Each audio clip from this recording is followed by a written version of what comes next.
Hi, it's Greg Burdine, pastor of Faith Baptist Church, Adrian, Michigan, with a Bible verse for you to consider today. It's a rainy Tuesday here in Adrian.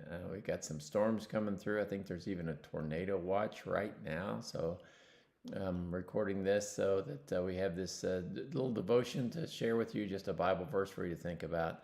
Hopefully you're staying safe. I know we got storms coming up through the southern states in our country, but I'm glad that God's in control of all the storms and all the rain and all the dry weather. It's going to make this grass really turn green, so it's really nice. So hopefully you stay safe.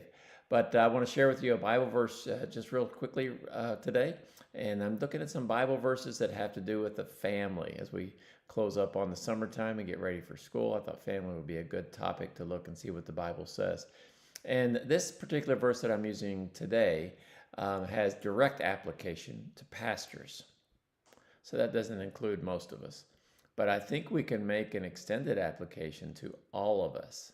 And I think this is an important thing to consider. This is where it is. It's in 1 Timothy chapter 3. The Apostle Paul is writing to a young pastor, and it's in his leadership. And he's actually not just a pastor of one church, but actually he is part of a group that is starting churches. So he kind of has some responsibility for several churches. And so this is what it says in chapter 3 and in verse 5. It's talking about how he should take care of his family. And it gives the reason why a pastor should be a person that takes care of his own family. Because it says this, "For if a man know not how to rule his own house, how shall he take care of the church of God?" Great question. If a guy can't take care of his primary responsibility, the spiritual nourishment and the growth of his own children and his own family, how's he going to do that with other people's families?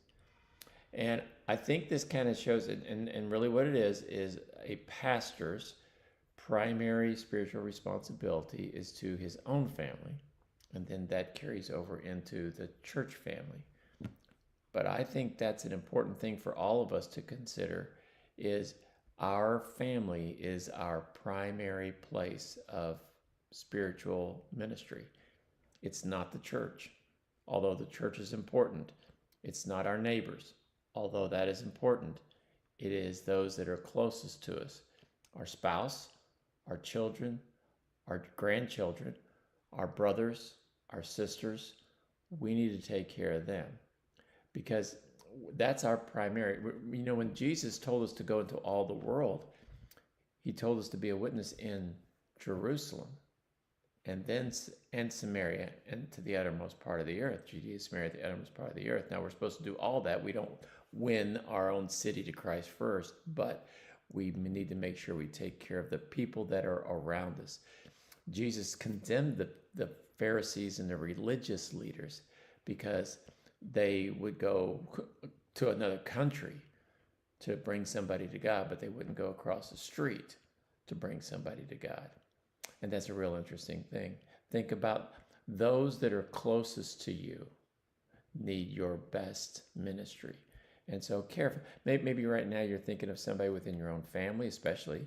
Take care of your own family and be the spiritual leader, be the spiritual connection, pray for them. I think that's important. There used to be a missions theme. The light that shines furthest shines brightest at home. And isn't that true? You know, even physically, you shine a light and you can, the one that shines the furthest is the one that shines brightest when you're close to it. And we need to shine bright. We need to let our light shine to our family. So hopefully this is a big encouragement. I know the direct application is to pastors, but I think all of us can realize this, that we need to take care of our